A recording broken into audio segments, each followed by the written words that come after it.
देश में कोरोना के खिलाफ जंग जारी है। पिछले 24 घंटों के दौरान देश में 196 नए कोरोना के मामले दर्ज किए गए, जबकि रिकवरी दर 98.8% पर रहे।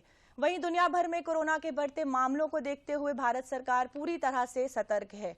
साथ ही कोविड की तैयारियों का जायजा लेने के लिए आज देश भर के अस्पतालों में एक मॉक ड्रिल आयोजित की जाएगी। प्रदेश चीन, जापान समेत दुनिया भर में कोरोना के बढ़ते मामलों पर लेकर भारत सरकार पूरी तरह से सतर्क है। केंद्र सरकार रोजाना कोरोना से बचाव के लिए जरूरी दिशा निर्देश जारी कर रही है। इसी कड़ी में सोमवार को केंद्रीय स्वास्थ्य मंत्री डॉक्टर मनसुख मांडविया ने वीडियो कॉन्फ्रेंसिंग के माध्यम से इंडियन मेडिकल एसोसिएशन के साथ बैठक की। बैठक में देश में कोविड-19 की स्थिति और तैयारियों पर चर्चा हुई। कोविड की तैयारियों का जायजा लेने के लिए देश भर के अस्पतालों में मंगलवार को एक मॉक ड्रिल आयोजित की जाएगी। केंद्रीय स्वास्थ्य मंत्री डॉक्टर मनसुख मांडविया भी मॉक ड्रिल के तहत अस्पताल में इसका हिस्सा बनेंगे। स्वास्थ्य मंत्रालय ने मुख्य सचिवों को पत्र लिखकर इस योजना को कार्यान्वित करने को कहा था। मॉक ड्रिल के दौरान अस्पतालों में ऑक्सीजन, वेंटिलेटर और बेड्स की उपलब्धता की जांच की जाएगी। चिकित्सकों और स्वास्थ्य कर्मियों की संख्या और उनका प्रबंधन, टीकाकरण कार्यक्रम की समीक्षा, सैंपलों की जांच की गति बढ़ाने पर जोर देने को कहा गया है। इन सभी पहलुओं को मॉक ड्रिल में शामिल करने को कहा गया है। ड्रिल के दौरान देखा जाएगा कि जिला स्तर पर कितनी स्वास्थ्य सुविधाएं हैं। सामान्य bed, isolation bed, oxygen supported bed, ICU bed, पर्याप्त संख्या में प्रशिक्षित डॉक्टर और पैरामेडिकल स्टाफ की भी जाँच होगी। साथ ही emergency services, life support services, ambulance, testing क्षमता का परीक्षण होगा। PPE kit, N95 mask, medical oxygen, दवाएं और टेलीमेडिसिन की सुविधाओं की उपलब्धता का भी परीक्षण होगा। डिस्ट्रिक्ट सर्विलेंस ऑफिसर्स को अपने जिला के स्वास्थ्य सुविधाओं संबंधी आंकड़ों को 27 दिसंबर की शाम तक अपलोड करना है।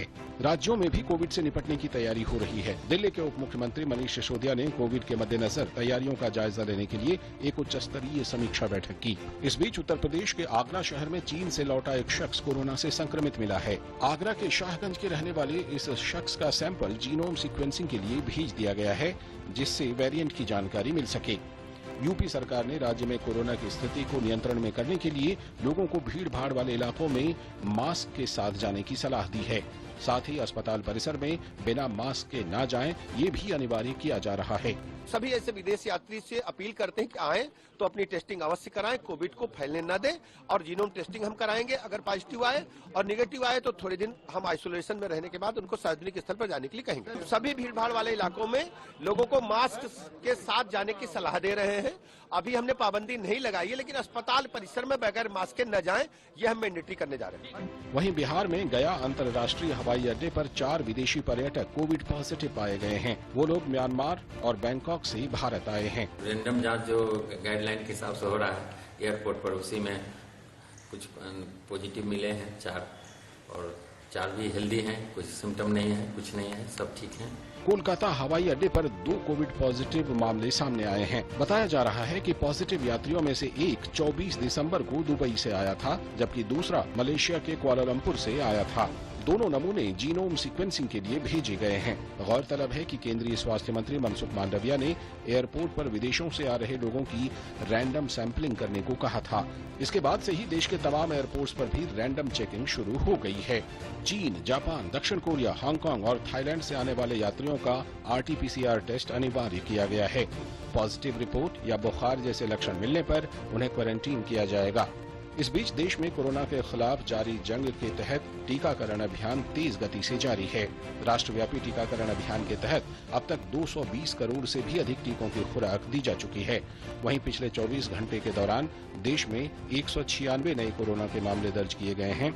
इस दौरान 190 लोग कोरोना से स्वस्थ भी हुए हैं। देश में अभी सक्रिय मामलों की दर 0.01% है, जबकि रिकवरी दर 98.8% पर पहुंच चुकी है। देश में 10 ऐसे राज्य हैं जहां इस वक्त एक भी एक्टिव केस नहीं है। इनमें अंडमान एंड निकोबार, अरुणाचल प्रदेश, असम, झारखंड, दादरा एंड नगर हवेली, लक्षद्वीप, मणिपुर, मेघालय, मिजोरम और त्रिपुरा है।